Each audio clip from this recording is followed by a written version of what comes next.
나홈서 1장 오늘은 9절에서 15절까지 말씀을 보겠습니다.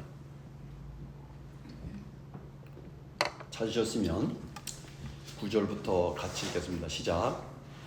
너희는 여호와께 대하여 무엇을 꾀하느냐? 그가 온전히 멸하시리니 재난이 다시 일어나지 아니하리라. 가시덤불같이 엉클어졌고 술을 마신 것 같이 취한 그들은 마른 지푸라기 같이 모두 탈 것이거늘 여호와께 악을 꾀하는 한 사람이 너희 중에서 나와서 사악한 것을 권하는도다. 여호와께서 이같이 말씀하시기를 그들이 비록 강하고 많을지라도 반드시 멸절을 당하리니 그가 없어지리라. 내가 전에는 너를 괴롭혔으나 다시는 너를 괴롭히지 아니할 것이라.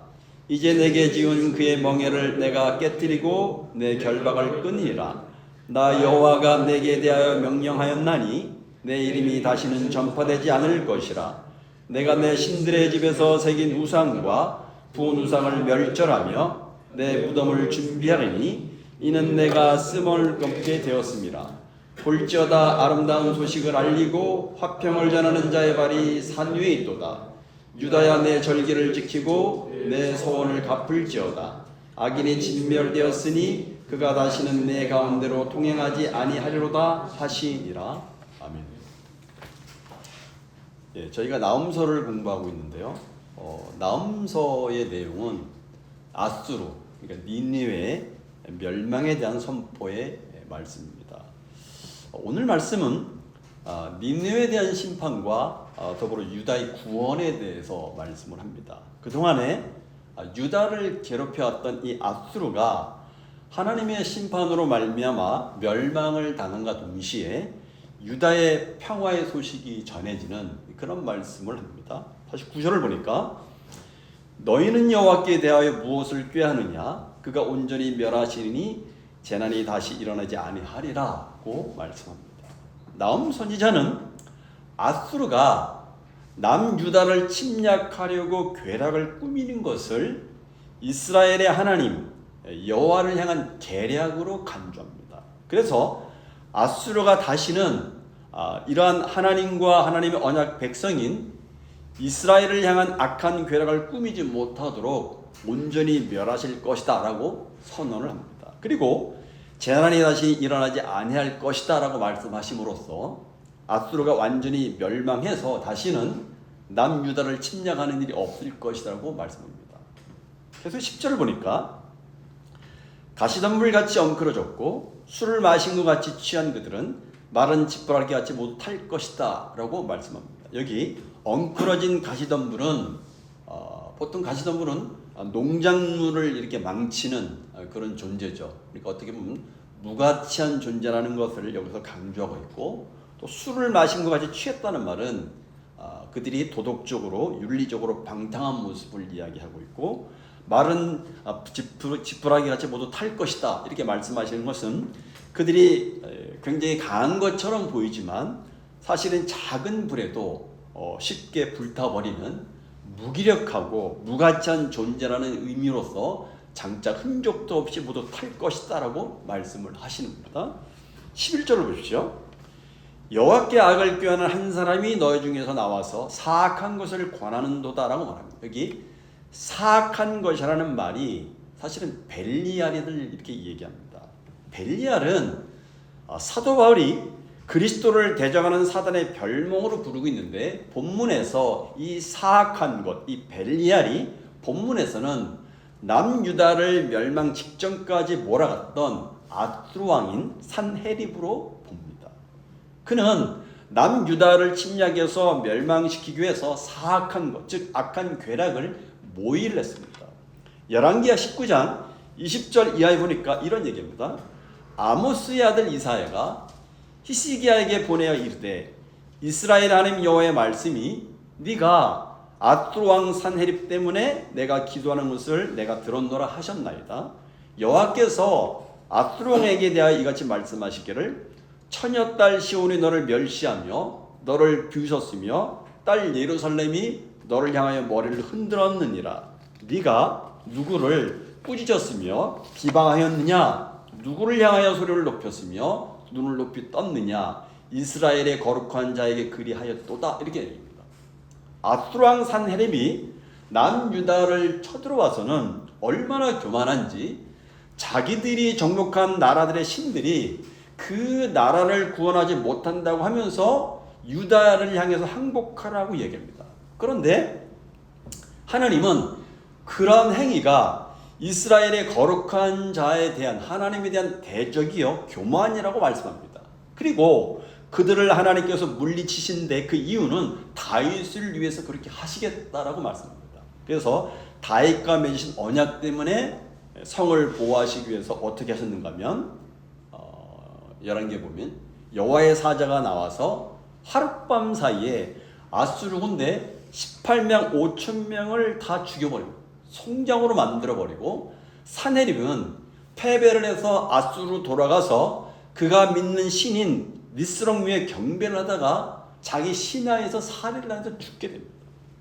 그래서 12절에 보면 오늘 본문 여호와께서 이같이 말씀하시기를 그들이 비록 강하고 많을지라도 반드시 멸절을 당하리니 그가 없어지리라. 내가 전에는 너를 괴롭혔으나 다시는 너를 괴롭히지 아니할 것이다 라고 말합니다. 그렇습니다. 아수르 왕이 비록 강하고 많을지라도 반드시 멸절될 것이라고 하십니다. 그 여호와의 말씀이 이루어짐으로 하나님의 백성들이 괴로움을 당하지 않게 하시겠다는 거죠. 하나님께서 이스라엘의 죄악을 징계하기 위해서 사실은 아수르를 몽둥이로 도구로 사용을 했지만 이제는 그 몽둥이인 아수르를 완전히 부숴버리겠다 말씀하시는 거예요. 이렇게 하심으로써 하나님 외에 다른 신이 없다는 것을 알게 하셔서 하나님만을 의뢰하도록 하기 위함이라고 말씀하시는 거죠. 근데 여러분 이 말씀을 가만히 생각해 보고 지금의 상황을 가만히 생각해 보세요. 아수르에 의해서 지금 침략을 당해서 약탈을 당하고 있는 남유다 백성들에게 나음이 아수르가 이제 곧 멸망할 것이다 라고 하는 이 메시지는 남유다 백성들에게는 정말 기쁜 소식, 복음이었을 것입니다. 그러나 나음의 이러한 계시와는 상관없이 정작 눈에 보이는 현실은 어떻습니까?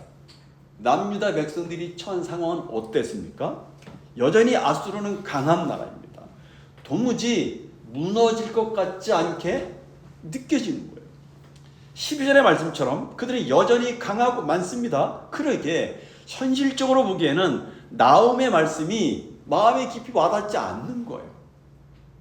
이제 아수르가 멸망할 것이라고 말을 해도 현실적으로 그들의 상황으로 볼 때 아수르가 망할 것 같지 않는 거예요. 그러니까 나음의 말씀이 와닿지 않는 거예요. 아무리 강하고 숫자가 많은 나라가 무너지고 망한다는 소식을 정말 이야기해도 이것이 믿음이 없으면 기쁜 소식으로 받아들일 수가 없게 됩니다. 여러분 마찬가지입니다. 지금 저와 여러분이 살고 있는 이 세상에 대해서 성경은 뭐라고 말씀하십니까? 결코 영원하지 않다고 말씀하십니다. 거기에다가 점점 종말의 때가 가까이 오고 있음을 우리는 여러 가지 자연 현상들을 통해서 느끼고 있습니다. 그러나 현실을 바라보는 우리는 정말 이 세상이 영원하지 않다는 말씀이 와닿지 않다는 겁니다. 하나님의 말씀은 이 세상이 영원하지 않다는 것과 정말 점점 종말이 가까우고 있다는 걸 말씀하고 있지만 정작 우리가 살고 있는 이 세상을 바라본 우리는 이 세상이 영원하지 않다는 말씀이 와닿지 않다는 겁니다. 만약 그렇다면 우리는 성경에서 말씀하고 있는 믿음과는 상관이 없는 그런 사람이고 삶을 살고 있다는 것입니다. 성경에서는 우리가 그렇게 좋아하고 늘 관심을 가지고 살고 있는 이 땅이 장차 무너질 성이라고 말씀하십니다. 불에 다 없어진다고 말합니다. 그러므로 성경이 말씀하신 믿음이란 우리 눈에 보이는 현실을 믿는 것이 아니라 하나님의 약속, 하나님의 말씀을 믿는 것을 믿음이라고 말합니다.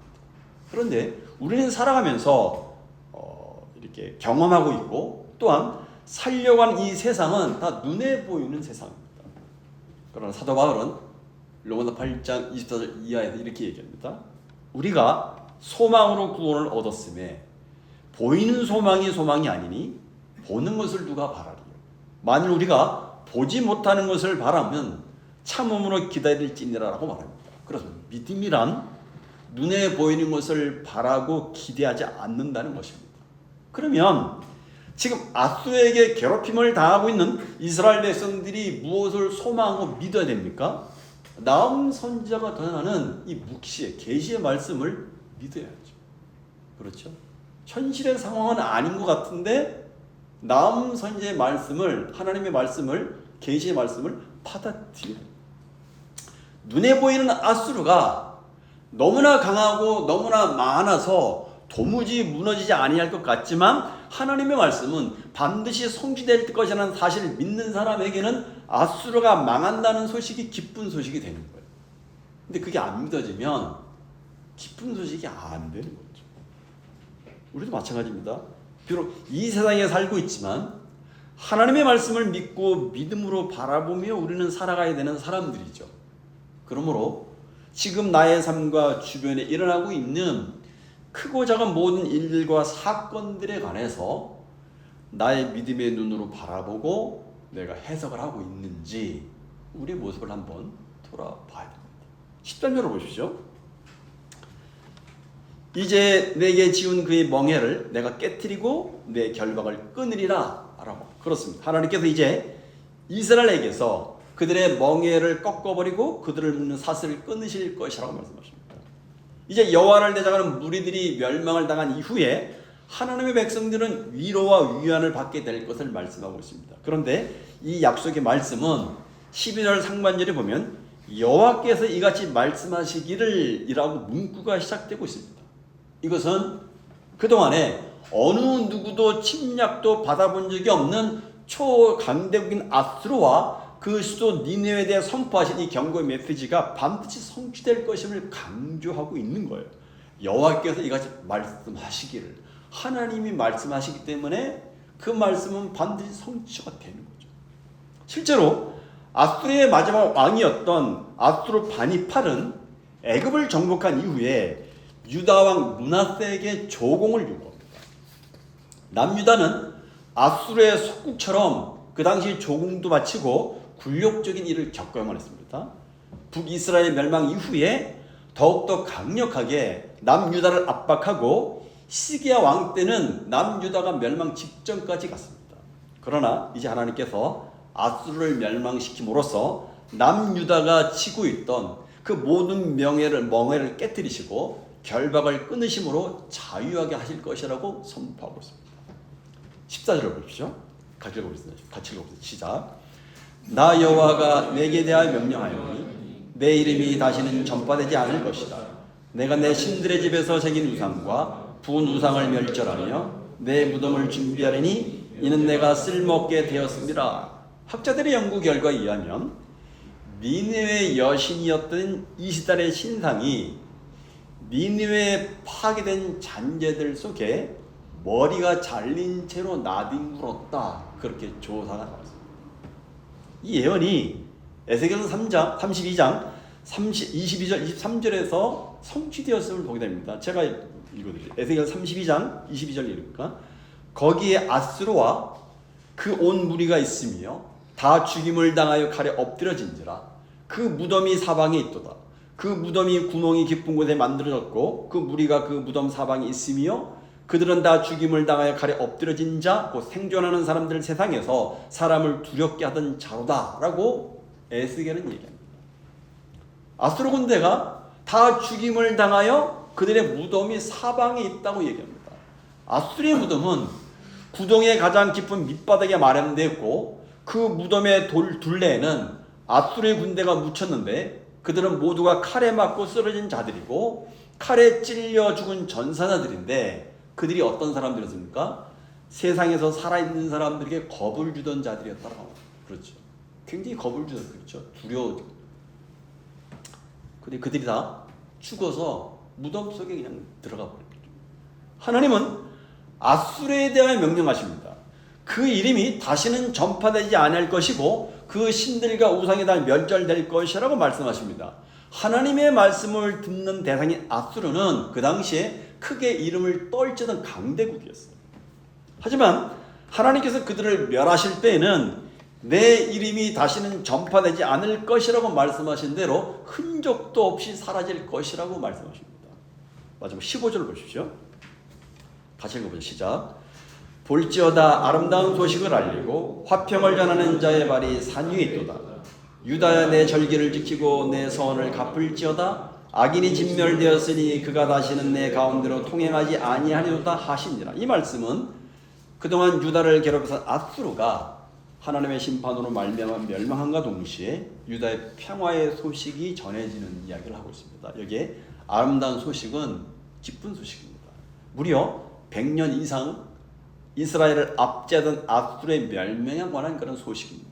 장차 이루어 주실 앗수르의 멸망으로 인한 남유다의 완전 화평의 때가 도래할 것을 선언하시고 유다 백성들이 안심하고 자원해서 이제부터는 절기를 지키며 하나님에 대한 신앙의 의무를 다할 것을 촉구를 하고 있습니다.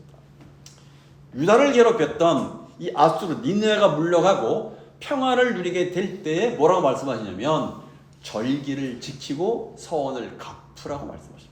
즉 무슨 말입니까? 하나님과의 관계를 회복하라는 겁니다.